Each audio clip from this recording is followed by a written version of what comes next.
Usap kami ni Ombudsman Boying kagabi nung ginabas ng mga Diskaya yung kanilang desisyon na hindi sila magko-cooperate.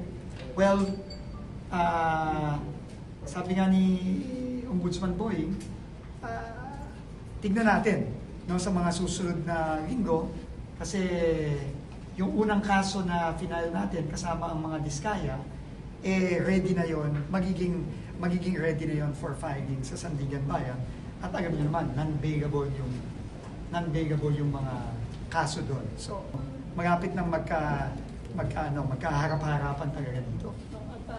At tingin ko, linggo na lang siguro ang bibiganin at malapit nang ma-file ng Ombudsman. Yun ang sinabi sa akin ni Ombudsman Boy. Sana namin ang iimbestiga sa CLTG Corporation at yung links nito sa Diskaya Company simula 2016.